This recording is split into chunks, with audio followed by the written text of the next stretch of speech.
stories of and for the neighborhood of Germantown, Philadelphia. We are community centered and solutions based.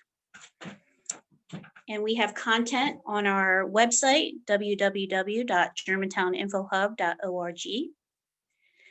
And since COVID-19 started in March, we also have a weekly radio show on G-Town Radio on Thursday nights. And we also do community discussions like this, which used to be in person, of course, and now they're all virtual. But we will meet again someday in person. And oh, Dagmar, thank you so much for introducing yourself. Thank you all for, if you're just getting in, if you could introduce yourself in the chat with your name, and if you are part of an organization and pronouns that you may use, you could put them in the chat. And we're going to start our discussion soon. And just to let folks know, we do community discussions every month, and we used to do tabling every week in the neighborhood, and we're in the neighborhood still sometimes as well, trying to be safe. We have community resource guides that are dispersed throughout Germantown. And if you have any other questions or ideas or just want to connect with us, please contact us after the event, and I'll be happy to share with you information and stories about Germantown Info Hub.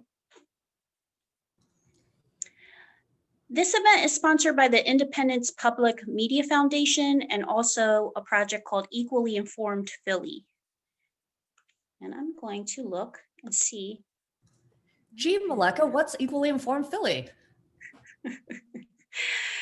Do you have questions about life, work, rights and services, or the nearest testing site during COVID-19? Equally Informed Philly's text message info line provides COVID-19 news and information shaped by and for Philadelphians. Information is changing all the time, and it's tough to keep up. You can text the word equal info to 73224 and receive up-to-date important information directly to your phone. Real humans are standing by to answer your questions through trusted sources, excuse me. Save time searching for answers. Let Equally Informed do the fact checking for you. So if you need any more information about Equally Informed, you can also contact us after the event. Okay, could you please repeat that phone number you just gave? Of course. Thank Is you. that Dagmar? Yes, ma'am. Thank you. You can text the word equal info to 73224. Okay. Thank you, Dagmar. Thank you. And I'm going to hand this off to Diana. And if anyone has any, does anyone have any questions right now? Cool. So I'm going to hand this off to Diana. Yeah, if you do have questions, feel free to drop them in the chat or raise your hand.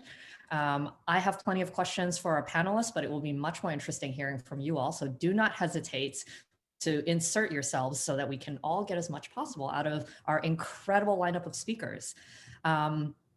And I do want to say also that, so thank you, Meleka, for that introduction. I am Diana Liu. I am the coordinator for the Germantown Info Hub. And I wanted to share just a little bit of background about why we decided to have this conversation. Meleka is our community organizer, and our community reporter, Nicole Curry, for the past year since they've been on the ground and obviously virtual also, as they've been speaking with a lot of Germantown residents, they pick up a lot of themes that help shape the topics of our stories, as well as our radio show segments and our events. And one of the things that has come up many, many times has been community members who are either starting a project or they have applied for grants in the past and have been rejected. And many of them are first-time applicants and have had difficulty getting funding, but I think even more difficulty just understanding why they didn't. And they often didn't get follow-up. They had expressed a little bit of frustration in the entire process. And so as the Info Hub, we were trying to come up with a solution. How can we address this, but also knowing that we ourselves are not a foundation and we can't just say, here are the contacts to all of these funders, and we don't have a grant writing arm ourselves, and we are also a special project, and so we live off of grants also. So we decided to just bring together a couple of folks who are doing this at the community level, and are also a combination of folks who work in nonprofits and have also worked in the philanthropic sector. And we decided to let's bring all of these great minds together and talk about the projects that they've worked on, and also some of the things that they're doing that we believe will be very relevant for some of the things that you all are interested in too. So I'd love to get a sense of who all is in the room, and we can maybe do this either by show of hands or dropping into the chat. Who is a part of a nonprofit in the room? Okay, all right. Now folks who are looking for funding then. Who is a teacher or works with youth? We see some hands there, awesome. Do we have any community organizers in the room? Yeah, there are more of you. I think you guys are being, are being shy. I know many of you are organizers, and we've learned a lot about your projects. Anybody who works in the funding space, either as a donor in philanthropy, are involved with the Giving Circle somehow? Couple of folks, okay. And then we got some journalists in the room.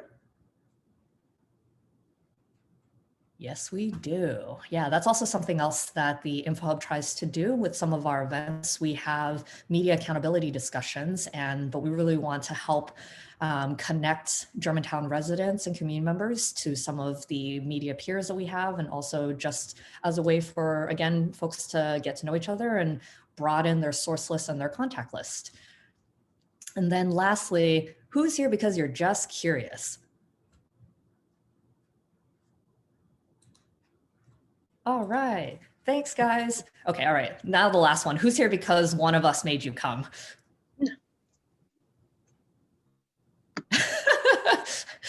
Thanks, Ambrose. You're a speaker. I asked you to come.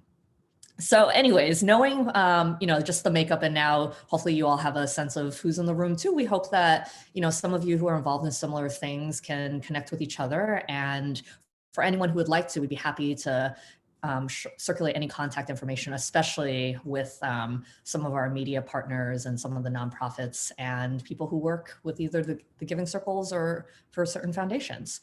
So to get things started, I'm going to introduce our incredible lineup of speakers. So first we have Jocelyn Jones Arnold. Wave hi, Jocelyn. Jocelyn is the Deputy Director for the City of Philadelphia's Office of Grants and Community Partnerships, where she helps the city and its agencies and their community partners identify and secure resources and partnerships needed to support this role. And in this work, Jocelyn has helped the city obtain over $100 million, no joke, $100 million in public and private funding and awards. And in her other hats, Jocelyn has been a funder and a grantee, including working at the Philadelphia Foundation as trustee and board chair of the Valentine Foundation, Pembroke Philanthropy Advisors, and she was also the first development director for Mural Arts. And I know we have a lot of artists and folks who are creatives in the room. And she is also a Philadelphia Black Giving Circle alum. She was a founding steering committee member, and she is a native Philadelphian. Next, we have Kathy Fong. Wave, Kathy. Kathy is passionate about racial justice and how it intersects with other types of justice work. She is deeply committed to connecting communities of color with more resources, lifting up experiences of folks whose identities have been left out of dominant narratives, and building coalitions across racial identities. She approaches her work with curiosity and is interested in questions about how we create, aggregate, structure, and share knowledge with each other. By night, Kathy serves on the executive committee of the Asian Mosaic Fund, and by day, she is the membership and operations manager at Philanthropy Network Greater Philadelphia. As the network's database administrator, Kathy leads the organization's effort in knowledge management, data, and technology. And she will definitely talk more about what that means because some of it is just as nebulous as the funding sector itself. And next we have Rashonda Perriman. Rashonda is the program officer for community stewardship at Vanguard and the co-lead of the Vanguard Strong Start for Kids program. Her work in corporate philanthropy is informed by more than 20 years of experience in early childhood education and policy to support programs that enable young children and families to thrive. Prior to her current role, Rashonda was a program officer at the William Penn Foundation in Philadelphia and worked in public policy at the Children's Defense Fund in Washington, D.C., and the Ounce of Prevention Fund in Chicago. She began her career as a teacher and caseworker in child care subsidy and public assistance programs. So all of the childcare providers and teachers in the room, talk to Rashonda. And we have finally our two grantees. Malia Neal is the executive director of Horizons at Green Street School. In this role, she serves as the administrator for Horizons, a 6-week summer enrichment program that takes place in partnership with John Wister Elementary School. Malia is a development professional with over a decade of experience in fundraising and events. And her work is focused on education, out of school time activities, social emotional learning, career pathways for youth, and community development. Malia studied communications with a minor in community service studies at DePaul University, and she also pursued a master's in public administration at the University of Delaware, where her focus was on nonprofit leadership. And Malia loves to bake and sing in her spare time and is currently working on children's music to inspire and encourage children of color. She's a nearly lifelong resident of Germantown, and she now resides in Mount Airy with her dynamic 3-year-old son. She is a proud co-founder of an African-centered, queer-affirming homeschooling cooperative in her neighborhood. So also talk to Malia about creating cooperatives. And last but not least, we have Ambrose Liu, who is the founder and project director of the Only Culture Lab. Ambrose brings a unique combination of skills and experiences to drive the community-centered process of envisioning and leveraging cultural assets towards positive neighborhood development. His background in strategic planning, program design, project management, fundraising, and event production informs all the initiatives that he has worked on to help incubate and nurture. He has previously worked with Mural Arts, Philadelphia Education Fund and Arts Rising Initiative, the New Jersey Performing Arts Center, and Apple Farm Arts and Music Center. Ambrose is also a practicing musician, composer, and lyricist. So we have many artists in the room. We have many folks who wear multiple hats. I myself am not a musician, which is why I appreciate musicians so much more. I was a drummer for a couple of years and I wasn't that great. So I support you all at raising money and working with youth and also wearing and juggling multiple hats and funding your projects and funding other people's projects. So let's get started, shall we? Panelists, are you ready? You ready for some questions? All right, so to start things off, let's talk about the funding landscape. Where does money come from? What makes up philanthropy? You all represent different stakeholders. Tell people about what you do.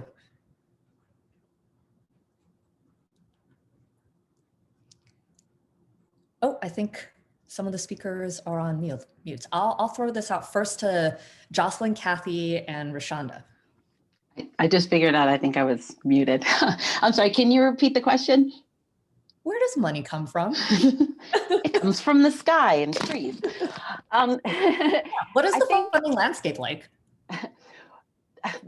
The funding landscape, from my perspective, as someone who works for the city of Philadelphia, really is focused primarily on federal funds. And that seems to be where at least the city has focused a lot of its efforts for the last, say, 10 years or so. And that could be a good thing, and it has been a good thing in some ways, in that it brings large scale investments to small communities. But in other ways, it means that we're dependent upon that money, and it doesn't, we don't turn outward and help the community directly.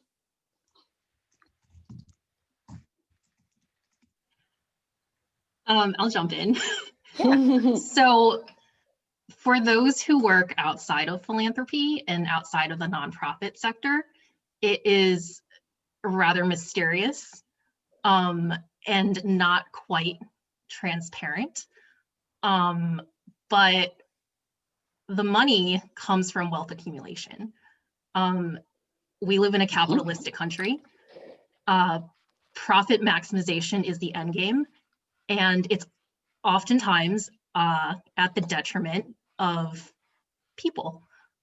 So philanthropy was created, like the system was created as like a tax shelter to hoard wealth. So there are a lot of foundations who don't have websites. You can look up the 990 on GuideStar, but you can't, a lot of them don't let you ask for money. They have to invite you to apply for money. I'll leave it there before I get to like, because I just want to rant. But Yeah. but If I can tack on, Rashonda smiling. I'll tack on to that just for a second, Kathy, that a lot of those old money principles, they are still seen in current philanthropic trends. It's like they have not changed. Like the principle, like the wealth in a lot of private philanthropy comes from, like Kathy said, old money. And those people that set it up for their heirs and or whatever the case may be when that philanthropy was started, it's the principles of that era. It's like it's all about race and inequity. So it's like that's basically the formation of philanthropy, if you ask me. Sort of the inequity. The you know Old what I mean? Testament of philanthropy. But you know, sort of like traditional wealth inequity. Anyway, sorry. And I wanted to actually, I'm not the funder, but I also wanted to, support Kathy and Jocelyn in this train of thought. When we think about old money and think about corporate wealth in particular, many of these companies made money off of the slave trade and enslaving African bodies and bring them to this country. And so when we think about the old money, we can't separate his systemic racism from philanthropy. And now what we are seeing is foundations everywhere saying, oh, what about racial justice? How can we deal with that? And, internally and deal with our own biases that are intrinsic to actually accumulating the money. So, I am fully with that line of thinking. Nice. I everything that you all said, I completely agree with. And I think corporations walk up to a pretty fine line, right? That you can talk about justice and we can talk about what that means and what it could potentially look like. But once we start talking equity and an exchange of power and an exchange of funds, that means something very different for corporations. I'll say that where I am, we're having good conversations about that, real hard conversations, but there's a long way to go. Mm-hmm. I could certainly speak a little bit also to sort of the funding landscape and what that looks like. One of the reasons that the Black Giving Circle started was because of what data consistently says over and over again, right? That organizations led by people of color have to jump through more hoops, do more for less money, but ultimately have lots more requirements. And when you think about how philanthropy has traditionally put dollars into community, they've done it to support communities of color, but by not giving dollars to communities of color. And one of the things, and Jocelyn can speak to that, and others who are on the call who were part of Giving Circle, one of the things we set out to do was to, and many of us were in philanthropy or development, had real history in it, and said, this isn't right. I see it in my own portfolio. I see it in my own work. How can we sort of shift that narrative somewhat and really try to be intentional about giving dollars and putting dollars into Black-led, Black-serving organizations? I'm so glad you said that, Rashonda. And I just want to say that what you said is almost the other side of the coin of the point I was making about the city focusing on federal funds. Because part of what drove me to even join the Giving Circle was the report that came out, I can't even remember how many years ago, that was Mhm. about the state of Black and Brown, or it was Black-led, Black serving nonprofits in Philadelphia, and how an overwhelming majority are reliant on federal funds. Yep. Now, again, from the city's perspective, we can say, yay, we got $30 million for whatever. But what that $30 million does is, sure, there could be a Black-led, Black serving organization that's a participant in that, but they are locked in to whatever the restrictions of that funding are. So you can't buy food for community meetings, or you can't pay your volunteers or provide incentives. And so that alone, knowing that we are focusing on continuing a way of serving the community that we know is restricting people is very troubling. And I'll say that, and I work for the city, but I have to say that. But sorry, go ahead. No, I'm loving this. You guys are doing exactly what I hoped you would do, which is really set the scene on what philanthropy looks like, but then in that, what the problem with the traditional model is. And Jocelyn and Rashonda, you two started to speak to a little bit with the data behind the, I guess, like the funding for Black-led and Black serving organizations. So we'll just dive right in. And since you two were two of the founding members of the Philadelphia Black Giving Circle, what drove you to do this? And why? What was the need? Well, I'll just say I don't necessarily say I'm a founding member, but I was definitely on the steering committee the first year when we made grants. And I think the need comes from exactly what we were just talking about being in this world and seeing the disparity and seeing sort of the choices by leadership that, how they're impacting a community that's basically impacting us. And as someone who has also worked in philanthropy, I know everything that Rashonda just spoke to, I've seen it as well. I've worked with live donors and I've worked with dead donors and had to sort of, try to closely adhere to their wishes. And it's very, very limiting. And so what the Giving Circle gave and why I loved it was because we can do whatever we want. We can give to whatever we want for whatever we want.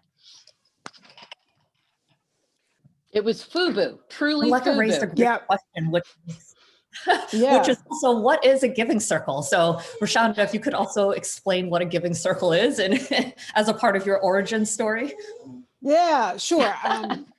So first, one example that I love to sort of talk about, and this is just very general, but there was this study in Boston that looked at Black-led organizations, and they found that there were a set of organizations that were focusing on improving the outcomes of Black boys.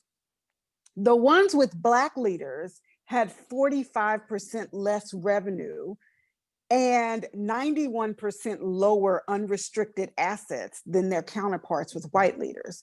Now, sit on that a minute, right? That Black people can start an organization to help other Black people and get less money to the tune of 91% less.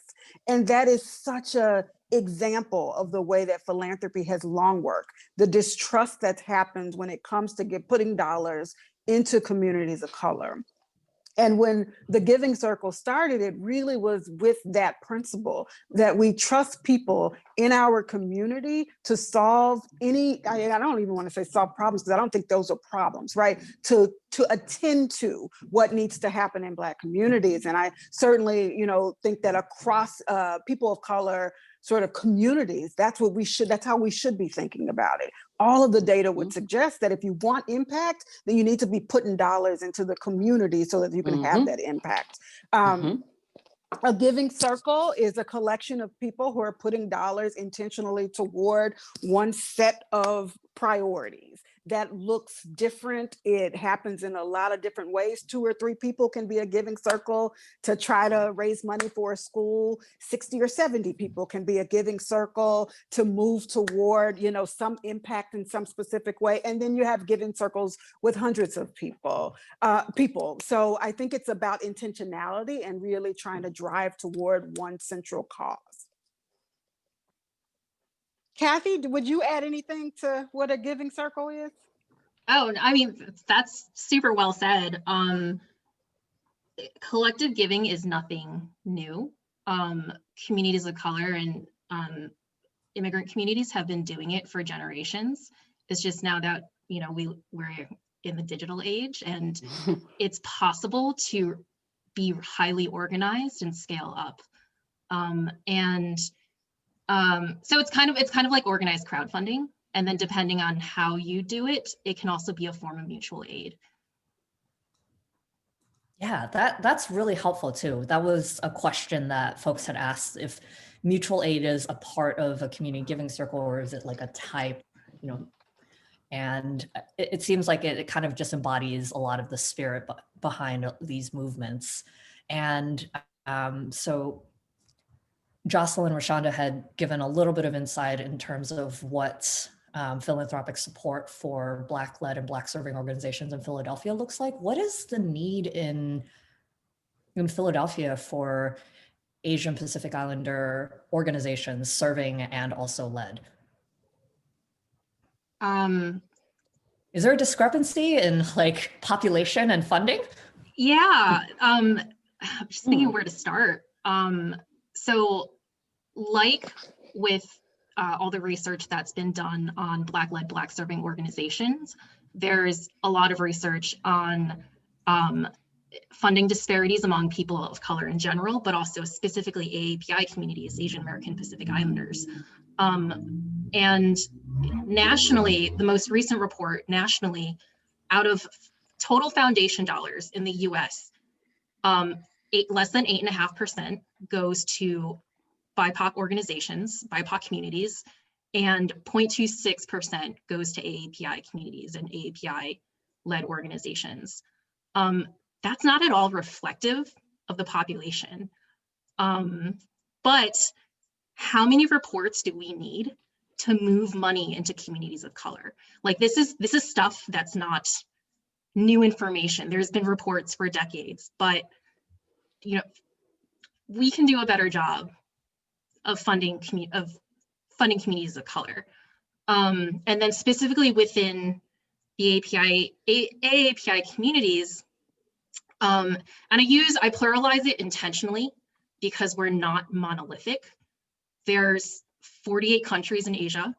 There's countless ethnicities. And when you know, these reports collect data, they're just collecting data on Asians.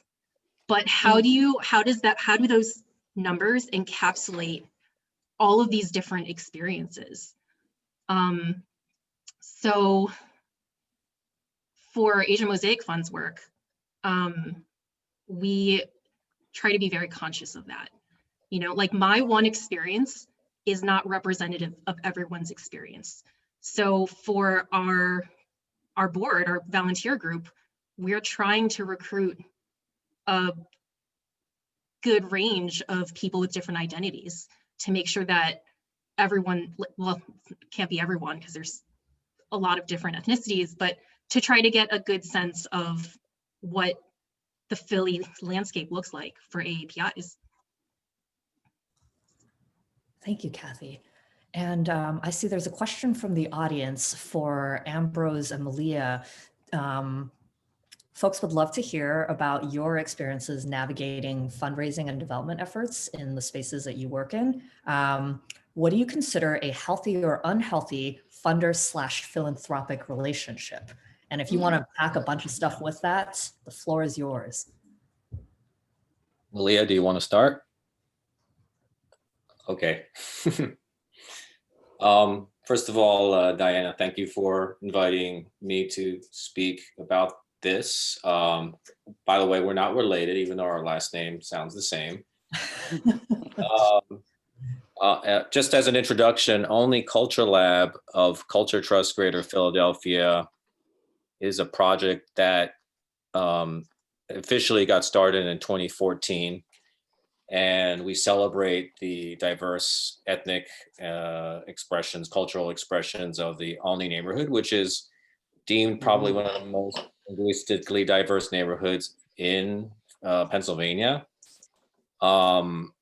But honestly, our story it's been interesting to kind of hear all the wonderful knowledge being shared by the other panelists. I mean, our story of our creation is it's very peculiar because over 10 years ago, I came to Philadelphia to work on a very large arts education initiative that was primarily driven by the William Penn Foundation, along with just about every other big donor you can name.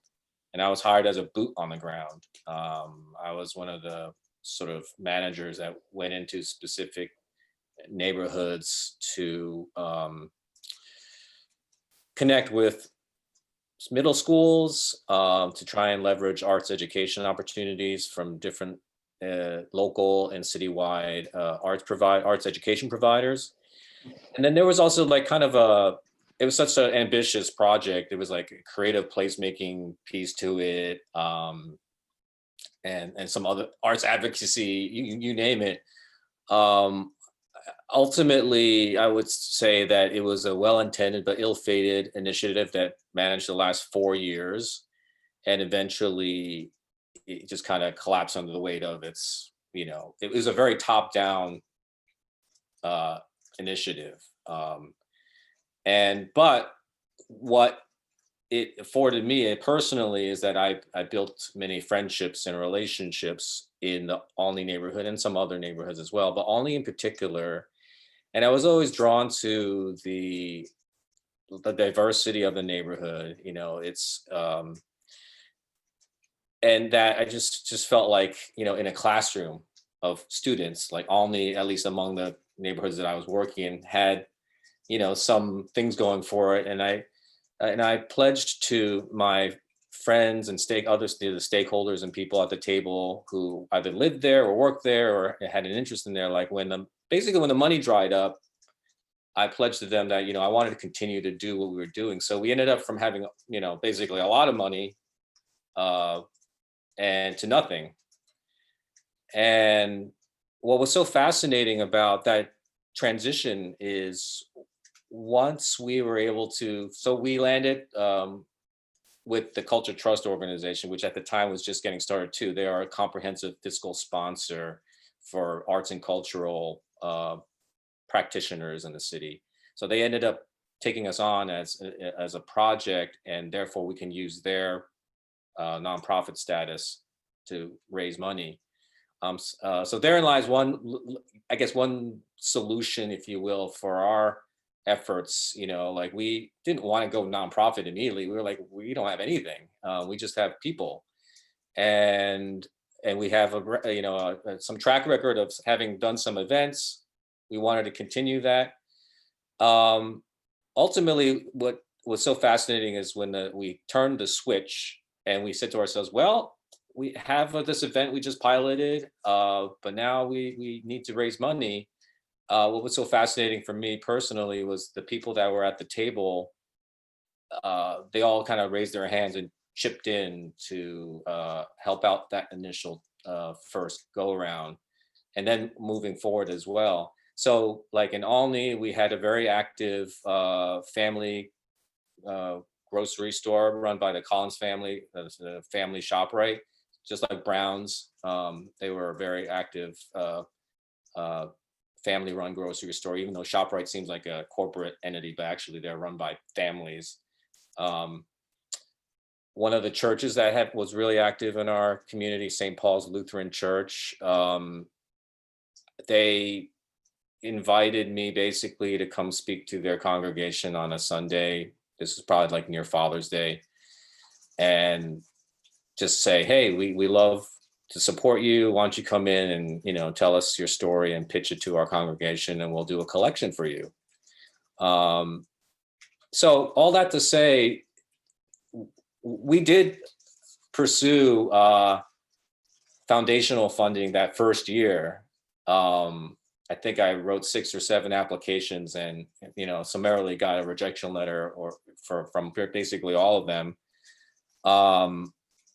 But as far as just raising enough to do like one event that we really wanted to start off with, the relationships that were built already during those other 4 years under that other initiative really kind of set the stage for just being able to call upon ourselves to share resources amongst ourselves. And what was interesting too is regarding my experience with applying for foundation grants. I have an artist friend in Philadelphia who actually said to me that very first year, she said, "You're probably not going to get anywhere with them for at least 3 to 5 years because you don't have a track record. They don't know you." And that was very, I don't know if the word is prescient or very accurate. Ultimately, I mean, I did that first wave just because I had all this energy, like, oh, let's try it. And, nothing came of it. And I realized quickly that was energy that I didn't spend very well. And that ultimately I needed to focus on the relationships and the tree, if you will, of people that we had already built, connections with. So even like the councilwoman's office, we had a pretty strong relationship with. We're in the 35th district. I don't know if that's probably different than Germantown, but it's very close. And at the time, it was Marian Tasco and some of her representatives were at the table. So that was a very powerful kind of connection, just to be able to tap into things like the Philadelphia Activities Fund or other things like that. I definitely want to pull from some of the things that you've said, these threads that you applied to maybe 6 grants through traditional foundations. You were rejected from 5 of them. You were told that it would probably take 3 to 5 years for something really to play out. And you also realized that part of what helped Olney Culture Lab grow is that you had relationships with members of the community, and they supported the initiative and the efforts, but also pulled together some resources, which helped with, it sounds like, a little bit of piloting and also just some, I mean, it's not even borrowing history, it's just organizational development and growth. And so I wanted to ask Malia, like, what in your role at Horizons, as well as the 14 other hats you wear, if you've had any similar experiences. Similar experiences with, sorry, could you repeat that, Diana? The way that Ambrose was describing starting something up and going, the rejection and having to navigate and know how to play that game and relationships. Absolutely.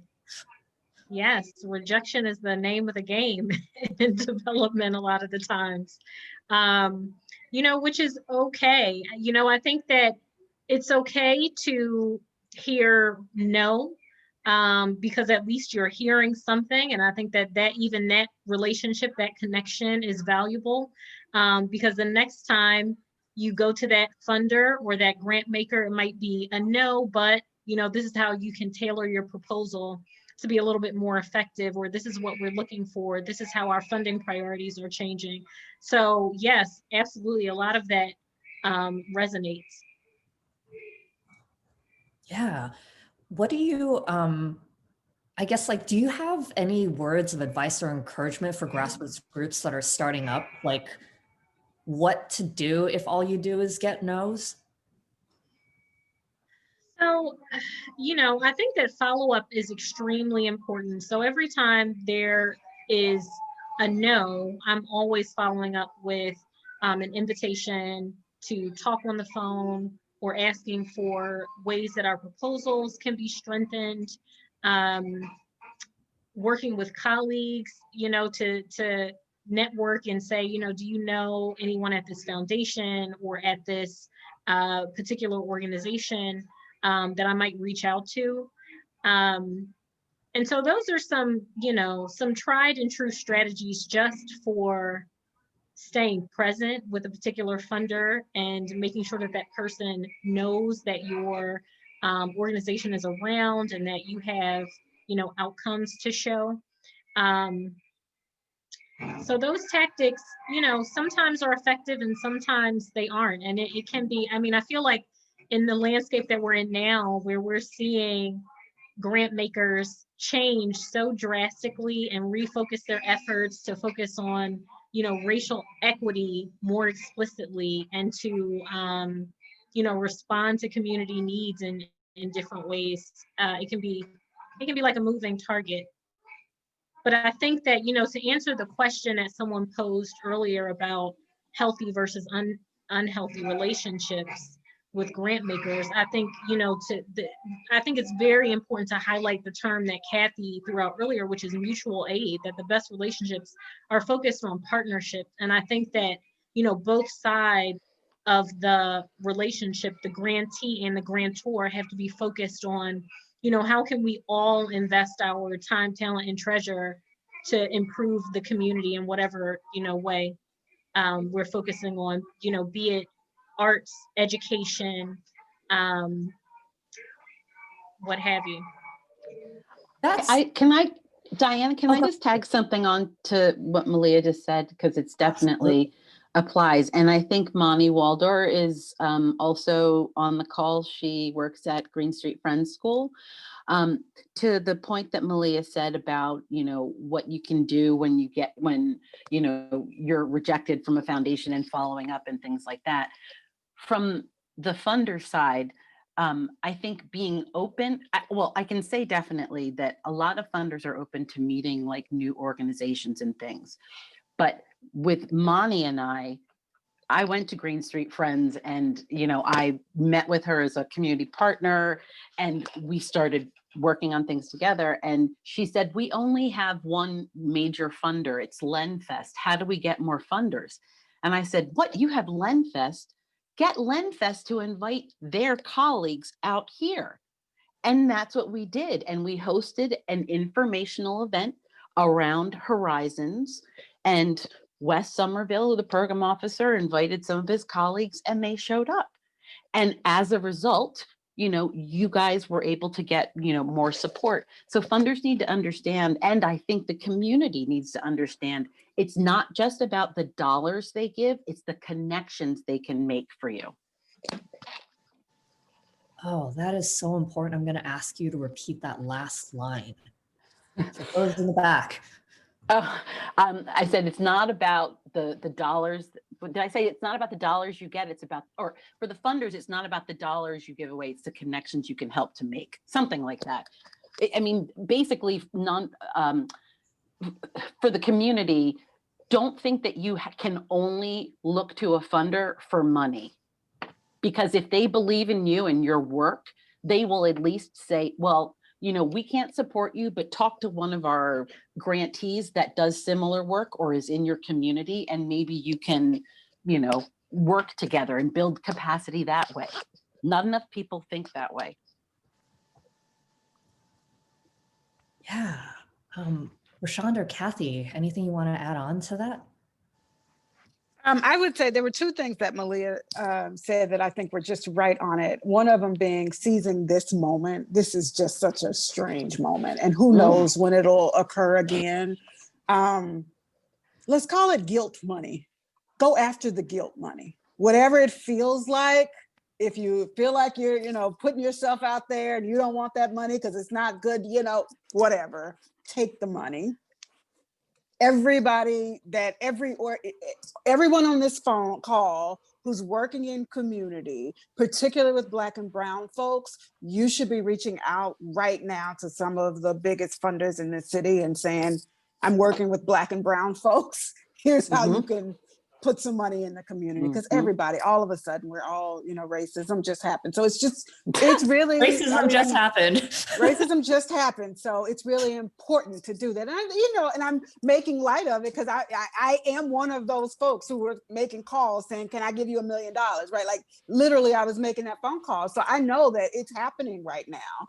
Mhm. And there is this moment that just has to be captured. And the second thing I would say is that both Malia and Jocelyn, yeah, this relationship piece is big. I don't even know what to call it so much, but like today, a young woman, lovely woman, called me. She was very well connected. She wasn't from the area. She is moving here and wants to open up a school. I mean, how many people in Philadelphia have schools, want to open up schools? But this young woman was able to call me because she knew someone who worked at the organization that I work at, right? Like, and I answered the phone and I had 30 minutes on a call with her. I don't even know how to say that, because I know that Black and brown people don't have that capital. We don't have those networks, but I think it's incumbent upon me in this space to, build that and to open that up. Plenty of funders will have the conversations. I say, if people call me, I answer the phone. That's what I'll just say, right? And I know plenty of people do. Just call and, you're going to get for every 5 rejections, maybe one person will pick up and have a conversation and make connections. Mhm. Maybe in this moment, especially. There are a couple of questions in the chat that I'm just going to share out. So Jim had asked, and this may be a few points back, but it seems counterintuitive. So in some ways, nonprofits shouldn't see themselves as competitors, but as cohorts. Interesting. In an ideal world, yes, but the system is set up for organizations to fight for a very limited pool of funding. If you're a private foundation, the tax laws say that you don't have to give out more than 5% of your endowment each year. That's not a whole lot of chunk of change. So then you just end up having nonprofits pitted against each other, and it's not pretty. I also want to touch on something that I think that was referenced earlier about making these relationships with funders.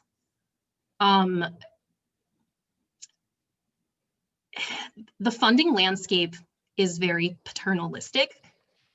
So it's important to try to tap into those dollars and make those relationships, but you're applying for money, and then they decide whether you get it or not. There might be some negotiating. Hey, we want you to add this into your grant application because we think the board's more likely to approve it, or the ED is more likely to send it to the board. And there's going to be some back and forth, and then they're going to follow up with you and ask you to report out on how you spent those funds. But the decision-making process in foundations is concentrated among a very small group of people. And oftentimes those people are not at all reflective of the communities that need to be served. They're mostly white and lawyers, bankers, what have you. But how are they going to make those decisions if they're farthest removed from the situation? So that's why it's important that we also turn to each other as people of color and support each other. And that's where the idea of mutual aid, collective giving, collective decision-making, democratized decision-making, and power sharing comes in. I'm going to get off my soapbox. No, don't. No, Can I just on. Can I say something on top of that? Because Kathy just gave me an idea for a question to put out there, especially to anybody who's a journalist.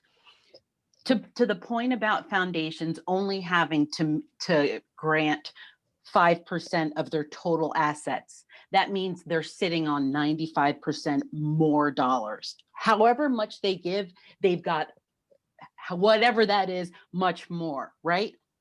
We should be asking how much money is out there being sit on right now?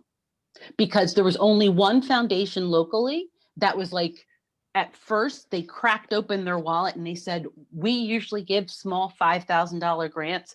We're going to give 500,000 this one time because of COVID. Not one other funder locally did the same thing. It was as soon as COVID first hit, I'm like, oh my gosh, these vaults are going to like break open. And then by the end of the summer, they were like, you know what? No one's doing anything and this work is important. We're putting ourselves out of business. So they are spending down by the end of next year. Meanwhile, other funders are only making 5% grants. Maybe they're increasing a little bit, but I'd love to know how much money locally by foundations is being sat on in endowments. Because typically it's like, you save it for a rainy day or what might happen. I mean, is COVID not the ultimate rainy day? Really?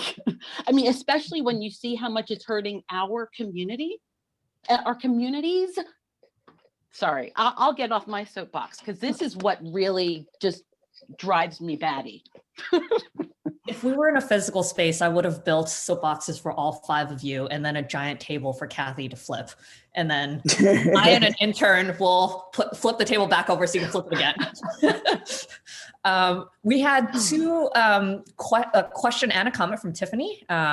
One to say, seconding Jocelyn's point, it is also the expertise that the funders may have that people can share. And then Tiffany's question was, how can nonprofits overcome the strategy that some funders have to only fund national nonprofits?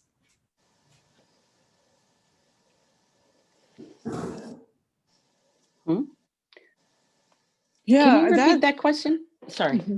What was that question? How can nonprofits, or actually, Tiffany, do you want to phrase the question?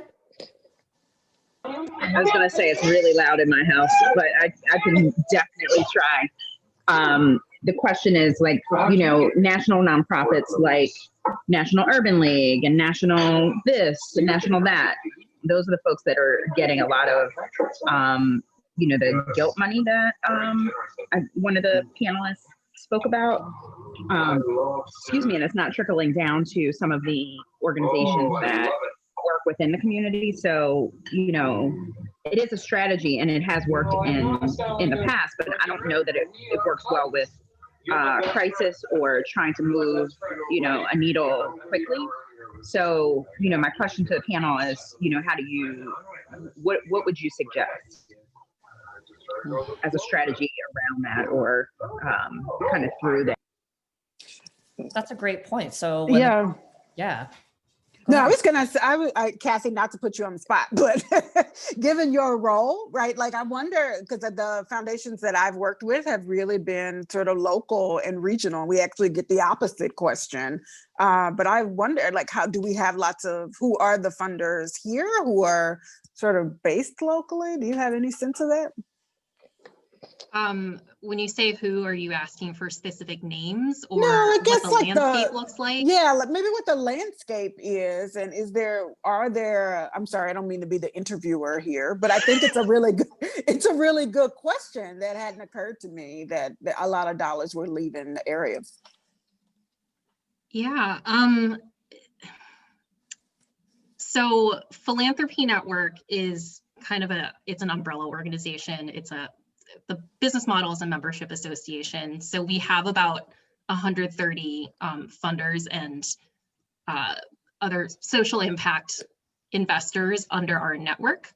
A lot of them are small funders. Our 2 largest funders are Templeton Foundation and William Penn Foundation. I can't quite explain. I'm not sure about why the money is leaving Philly, but I will say that funders sure do love a sure thing. They want to know that their money is a quote unquote good investment. And so they tend to gravitate to those larger organizations. And, we're all fighting for dollars from a very limited pool of funds. And it tends to be larger nonprofits that gobble that up. Yeah, and I'm sorry, go ahead, Kathy. I'm sorry, I didn't mean to cut you off. Oh, no, I'm done. I'm done. I was just going to say, because the way I heard what Tiffany asked was like national funders putting money into like what did you say, like UNCF? I can't remember what she used as an example, or something, or Urban League, and then it's supposed to be distributed down out to locally. At least that's what I was thinking. Sort of like, you know, national funders are thinking they're supporting Black and Brown communities by giving grants to like these big kind of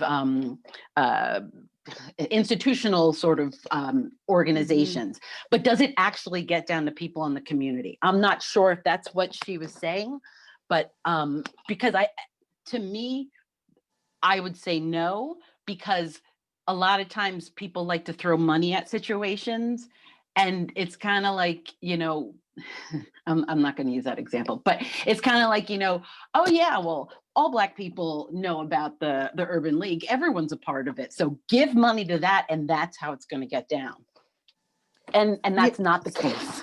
That's not the case. And I think I would even say that it happens locally as well, right? That foundations, to both of you all's point, right? Like foundations like a sure bet, like Kathy said. So what I'm constantly fighting in my portfolio is this notion that these anchor institutions, so philanthropic dollars mostly goes to eds and meds, right? We're giving dollars to universities and hospitals. So if 85% of the dollars are going there, even in instances where these are really community-based programming, we'll even give dollars to, you know, one of our local universities to push the dollars down instead of putting that into the community. So I think, Tiffany, that that what happens is that it's easier to make the case at the boardroom table that if I put these dollars here, they'll push them down. I think what's becoming more and more clear, certainly to me and people that I know who are working in this space, is that that is not what's happening. We have a specific amount of money that we've set aside to actually put into community-based programming, to actually put in the hands of people of color so that those organizations can grow. That's happening slowly, but it is a movement that's happening. But yeah, the more I think about it, I mean, you know, the dollars that we gave out over for sort of some of our social justice work did go to some of those larger organizations. And it took a while for us to do the due diligence that was necessary locally to put dollars in. But those initial dollars that went out the door, they did go to the broader the larger national organizations. Yeah, this is fascinating. And I want to reel it back into local things because, like, yeah, I mean, I'm seeing a bit about the landscape for sure, and how it's not just then the competition between local nonprofits, but like if you're up against the Boys and Girls Club, it's not Boys and Girls Club of Germantown, it's Boys and Girls Club that the funders see in the application. But so then back to the Philadelphia Black Giving Circle and the Asia Mosaic Fund, you all tend to focus on supporting groups that are local, that are community-based. And so I'm just curious, what are the types of projects that you fund, or what are the types of organizers or projects that you encourage to apply? Diana, can I jump in here and ask maybe also if Malia could speak very quickly on maybe what Horizons does in Germantown, because I'm curious about it. And it might be also an example. Thank you. Yes, it absolutely is. Yes. Yes, I'm sorry I didn't give that primer. So Horizons, interestingly enough, Diana just referenced the Boys and Girls Club. Similar to that model, Horizons is a national organization with affiliates all over the country. There are 61 affiliates in the US. And the model is that an independent school partners with an under-resourced public school, and those students participate in a summer enrichment program. And typically, in addition to summer enrichment, there might be school year programming. So for example, we just piloted Saturday Academy, which was a literacy tutoring program this fall. Our kids spend 6 weeks in the summer, and this is the core of the program, the summer program. Kids spend 6 weeks with us where they're spending 3 hours in the classroom, working on literacy skill building, learning how to swim, going on field trips, having lots of experiential learning opportunities. and just having, you know, a really wonderful, enriching summer that helps them to build a lot of different competencies, social emotional competencies, academic competencies. And that's our program. So Horizons is hosted by Green Street Friends School. It was established in 2016. So we'll be entering our 6th summer this year. I think that those are the highlights. Our partner school is John Wister. And we've, you know, been partnered with John Wister since the inception of the organization. And what's really important also about the model is that it's longitudinal, and that kids start the program in kindergarten and they're supposed to return every single year through 8th grade. So there's this potential for a 9-year engagement, not just with students, but with families. And I really want to be intentional about expressing that, because we know that the more you engage families and help them to be supportive to students, the better the trajectory for children. So that's Horizons. Thank you so much for asking. Yeah, and Malia, what was it, what compelled you to apply for the Black Giving Circle funds, and how did it feel to be funded by members of your community?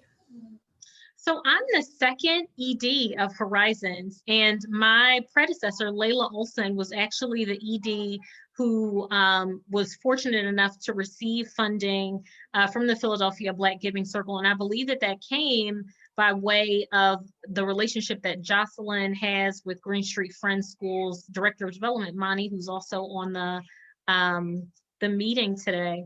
And Jocelyn, I'm wondering if and Rashonda, if you wanted to talk more about that relationship.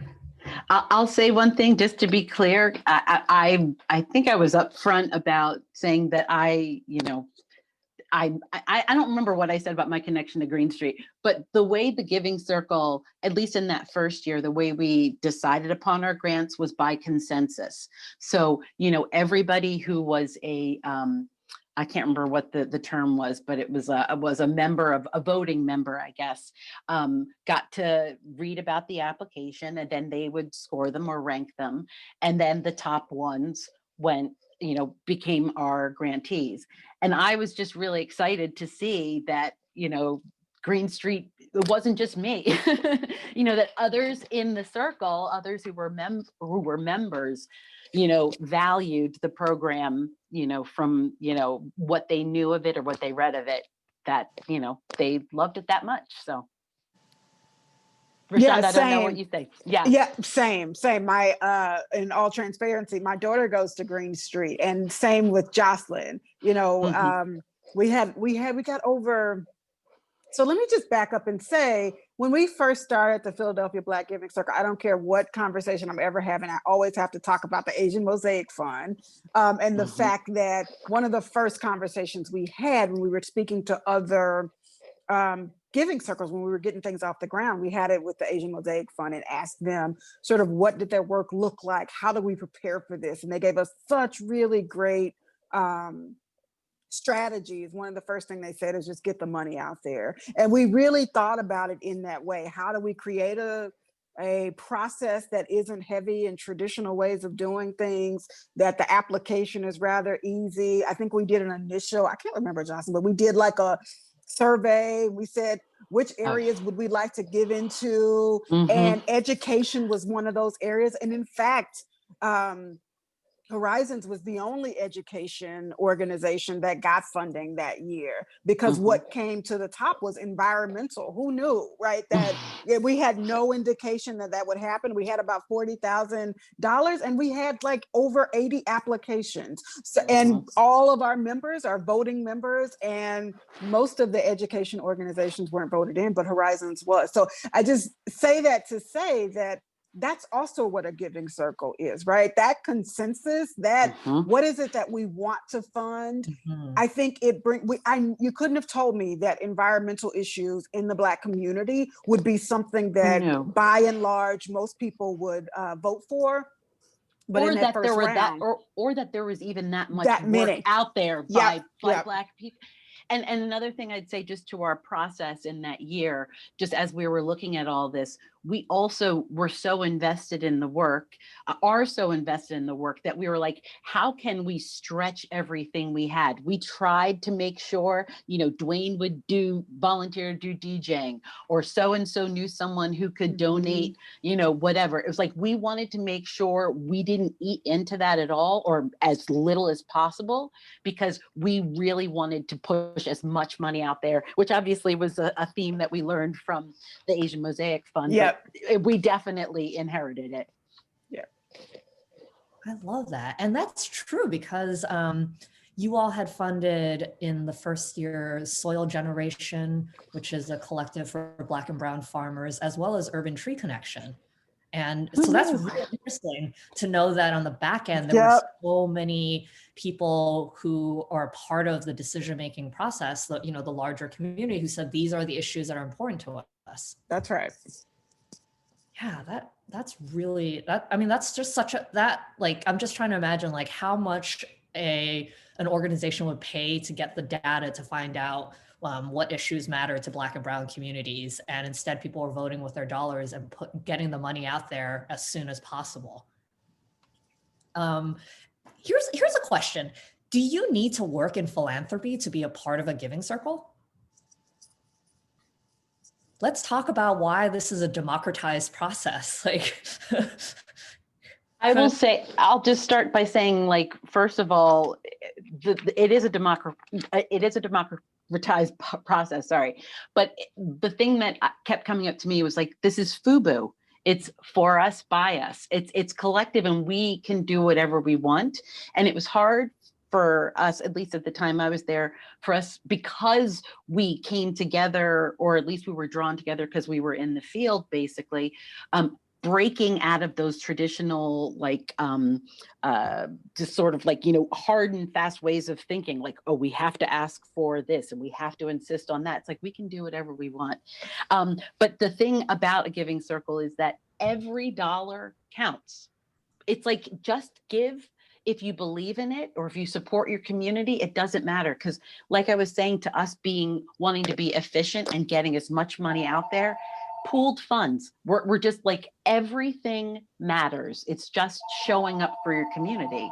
And also, to Kathy's point, that has been a tradition in communities of color forever, since before, probably the word philanthropy came up, or it was called philanthropy. Yeah, Ambrose and Malia, just in terms of talking about pooling funds, but also when you're starting groups, as both of you have, I think sometimes people think about grants like, oh, we have to ask for 10,000, 25,000. But for people who are donors, small donors, first-time donors, or just looking at, $500,000 grants, that goes a long way, doesn't it? Can you repeat the question? I'm thinking about just in terms of how much a small amount of money goes a long way, what Jocelyn and Rashonda were talking about. I think that sometimes, I'll say from my experience, and also what I've heard from a lot of people, is sometimes applying for a grant is also intimidating because you're trying to price out how you would spend $10,000 or $25,000, but small chunks of money, $500, $1,000, is so critical for small groups. And I was wondering if you could speak to that and why it's so important to, I guess both encourage folks to donate what they can, but also to know that everything that they can do helps a lot, and that the impact is really strong for community-based organizations, especially smaller ones.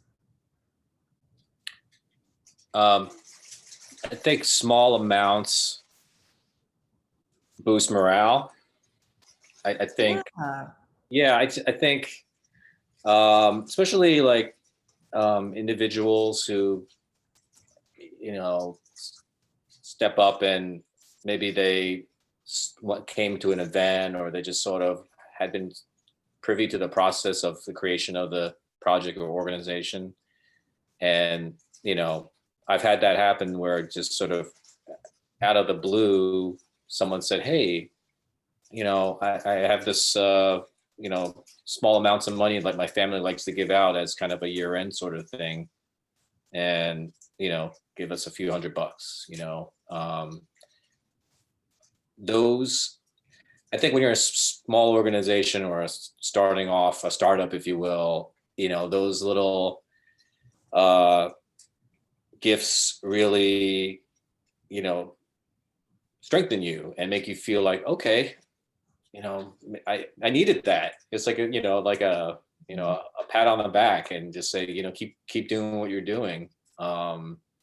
Definitely for me and and my team of people, like those have sustained us in the early stages when frankly it was for the first 4 years we were really a volunteer project, and it was only within the last 2.5 years that the amount of funds we've been able to raise has been able to go towards some staffing, not entirely, but there's sort of been so all that foundational stuff, and I don't mean like foundations, but just like those initial relationships bubbling up,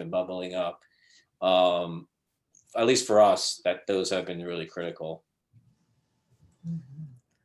Emotion. I think, yeah, I'll add, when we think about small gifts and crowdfunding, for Horizons, a small gift and a significant gift is $5. $5 for Horizons covers the cost of breakfast, lunch, and a snack for one of our kindergarten students. For $5, you are covering the cost of a bowl of cereal and a banana in the morning, a chicken wrap and a bag of baby carrots, and a granola bar in the afternoon. And so I think that it's really important to tie those small increments, but very powerful investments to a specific outcome so that people know. And I think it's also important to highlight that, these investments create ties that are so much more important than just the money. I mean, for Horizons, our volunteer base this year has grown it's almost doubled, from 2019 to 2020. Many of those folks give their time, but also give money. Some, smaller increments, $25, which is covering multiple, breakfast, lunch, and snacks for our kids, to hundreds and sometimes thousands of dollars. And it's all important, and it's all helping us to, create a larger network of people who are willing to say, I invest in this community program. I invest in these children. I invest even in the leadership of this organization, me, myself. And I think, I also just want to briefly highlight too, that a part of this funder conversation is people of color, BIPOC fundraisers. And I was one for a while, and, Black fundraisers, I think, represent less than 10% of all fundraisers. And I don't know, that feels like a part of the conversation as well that's missing, that folks are also investing in diversity in that way too, which is really important when we think about storytelling and garnering support. Mm-hmm. Yeah, thank you, Malia. I just want to let everybody know that we have about 10 minutes left for today. And I wanted to shout out a couple of folks and also have people to, again, give like a little bit of insight on who is in the room. Yes, Douglas Rucker, please everybody contact Douglas. He has been doing a lot in Chew and Shelton and has worked with our community organizer, Maleka. And I think that hopefully, yeah. Can you just have him call me? I just was trying to text a little thing and I was like, look, we got you. Get in touch. We got you. Douglas, we got you. Yeah, we will email you. We'll do an e-introduction. I also got a whole suite of programs and funders ready. Honestly, I'm happy to talk as well. Yeah. Okay. Together, Rashonda, we'll talk about how we'll do it together because I got it. Yeah. Yep. Sorry. Thank you. You got my dog excited too. And I wanted to piggyback off of one thing Malia had said too about time, treasure, and what was the third element?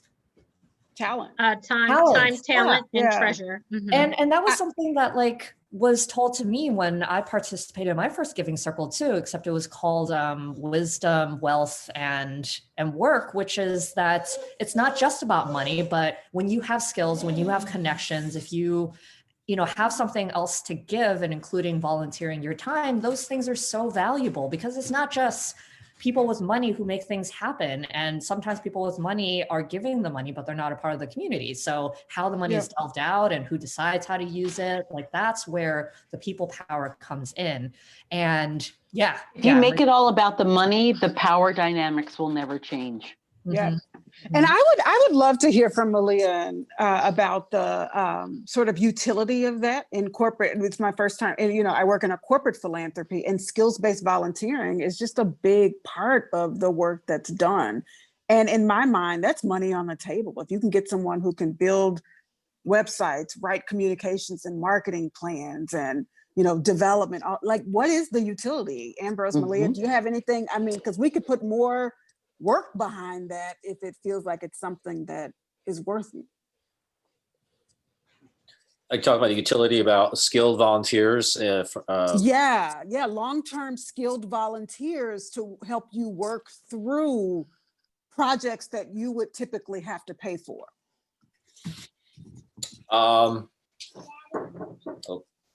Malia, can you answer that? I think my 3-year-old. So it's interesting, Rashonda, because I wanted to mention that also as a strategy that can be used in response to hearing the word no. If a funder is not able to give you money, maybe they are able to offer some of their workforce.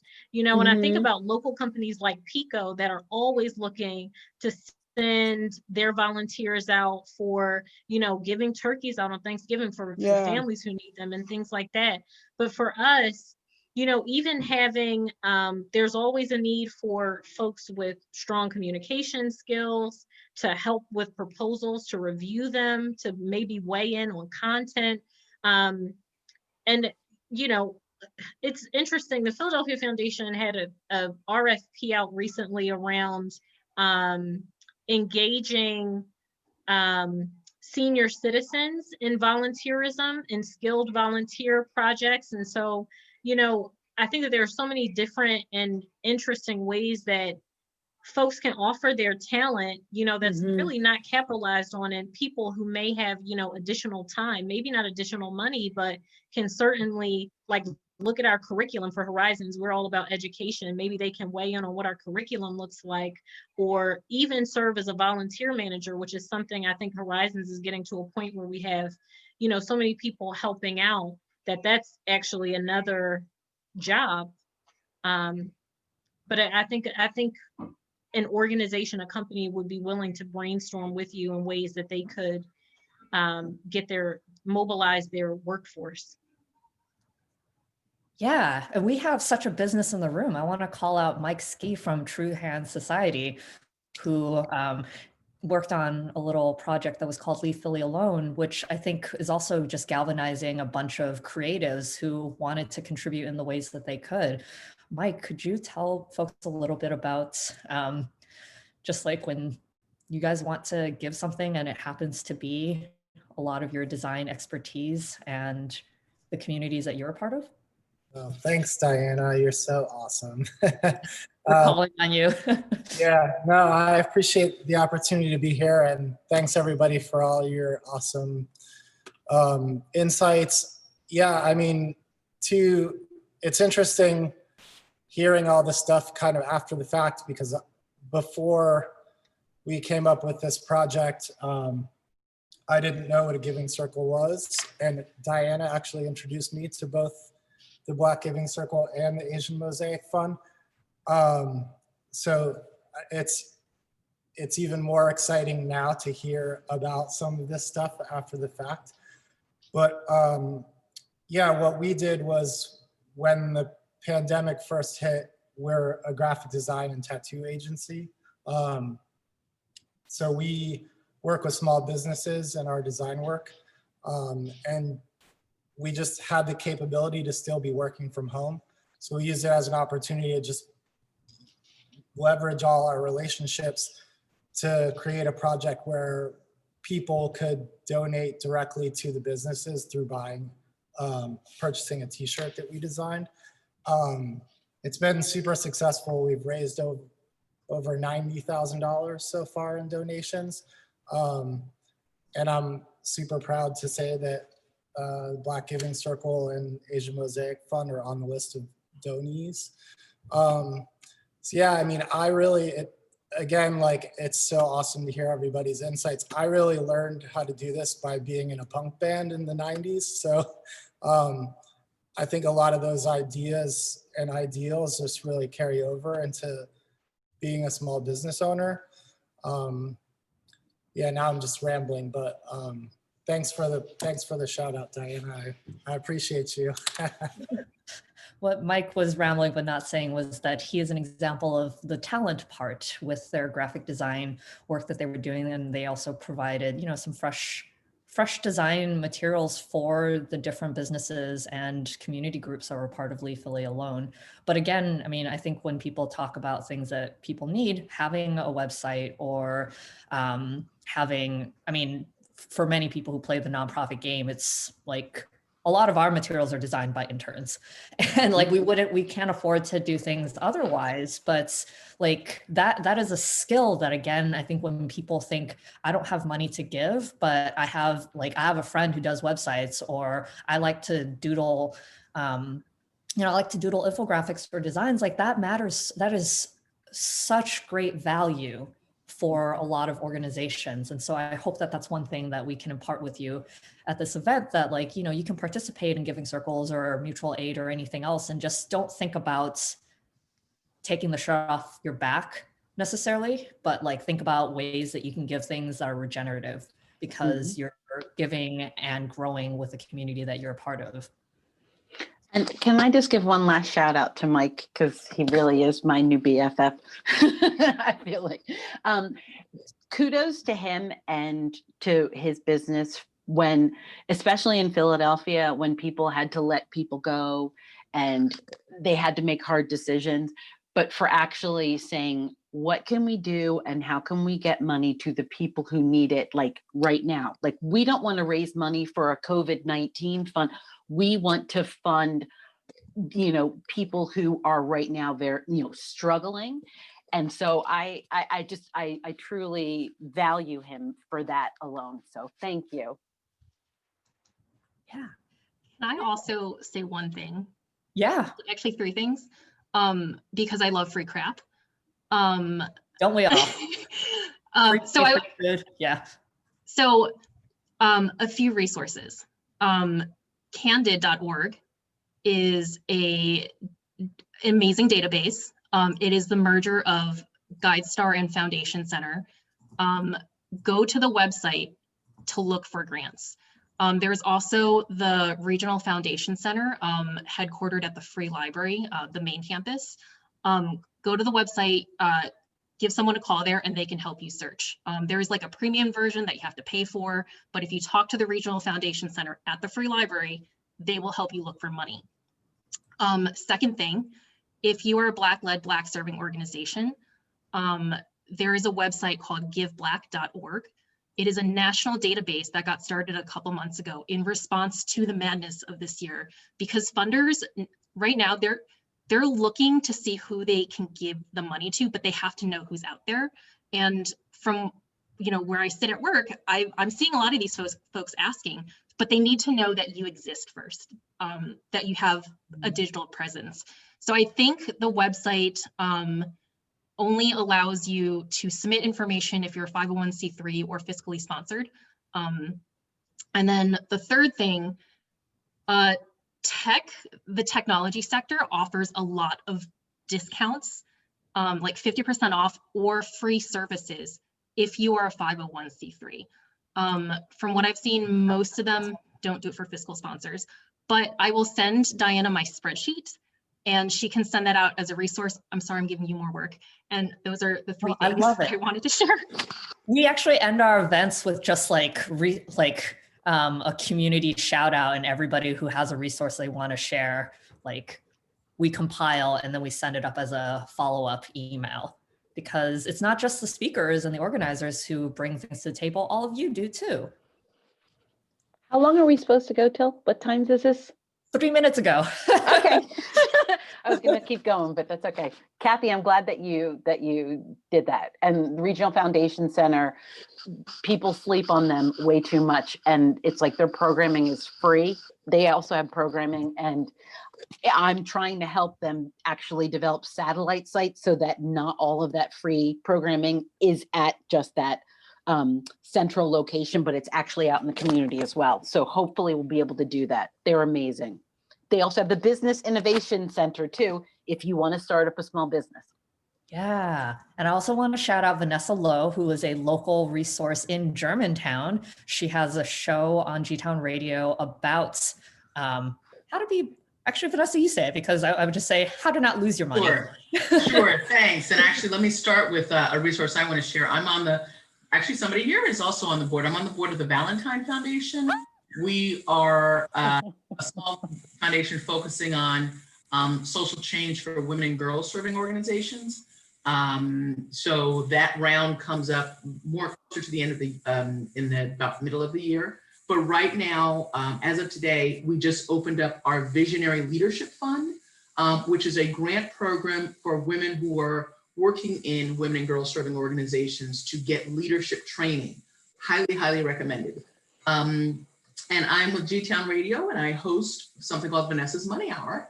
And all the speakers today were amazing. Would love to have you on as guests to talk about all the things you talked about. So be in touch. Thank you. Yeah.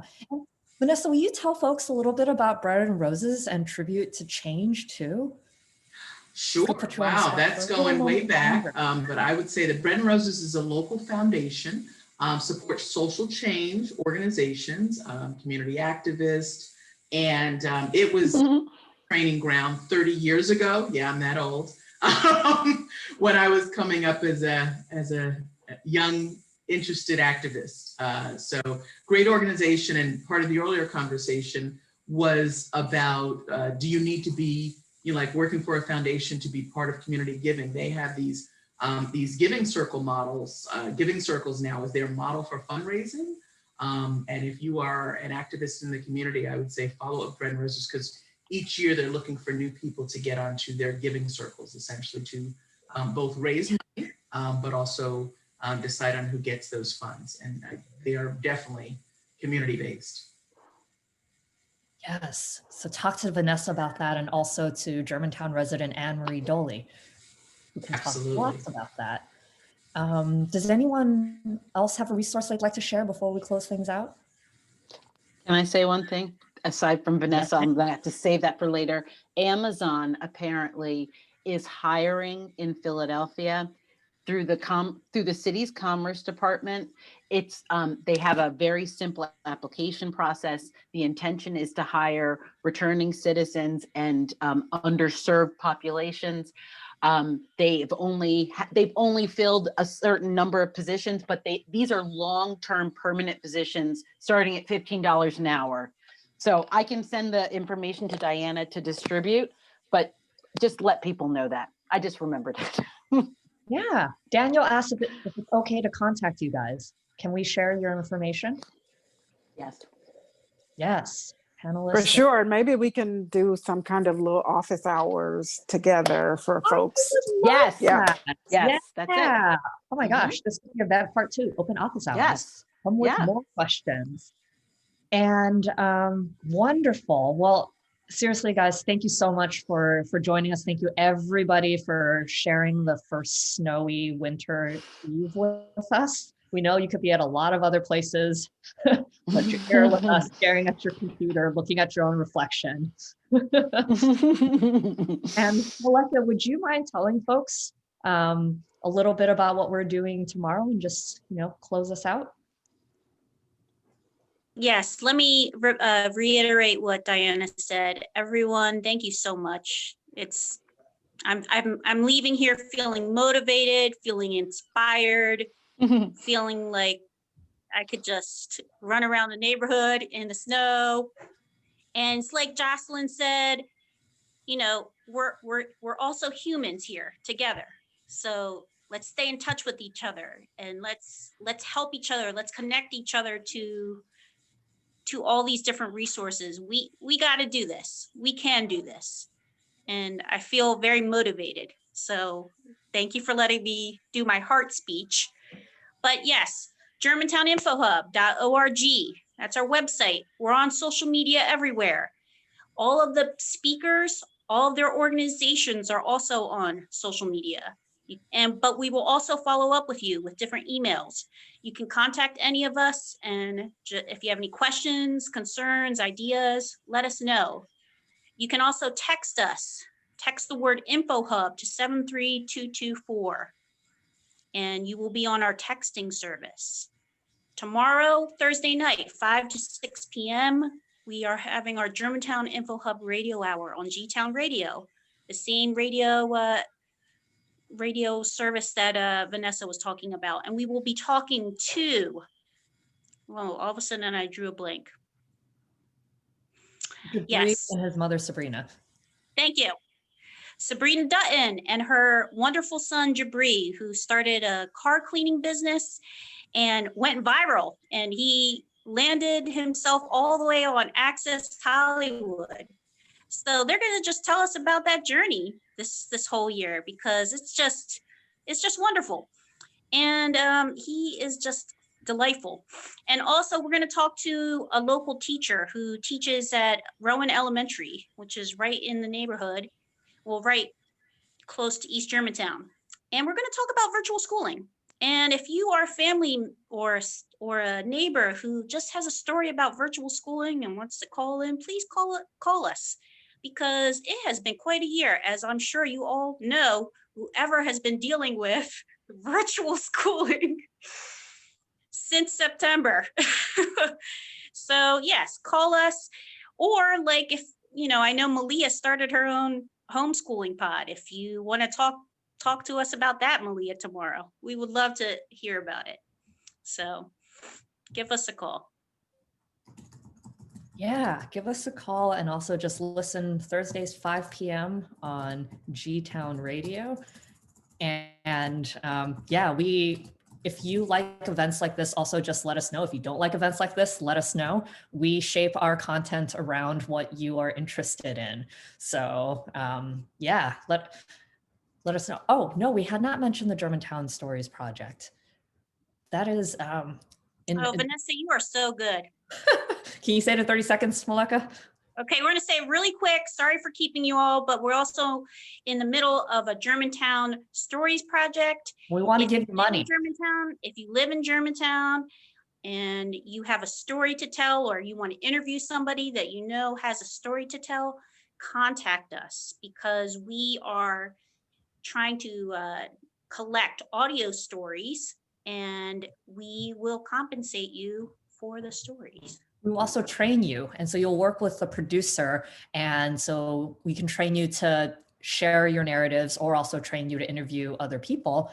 And we're building out, the goal is to have 44 narratives of Germantown. Some of these stories will be airing on G-Town Radio. They'll be archived on our website. We're also talking to a couple of archives and other spaces where that focus on Black history as a place for it to be accessible for the community as well. And so it's a work in progress, and we really hope that you'll be a part of this with us.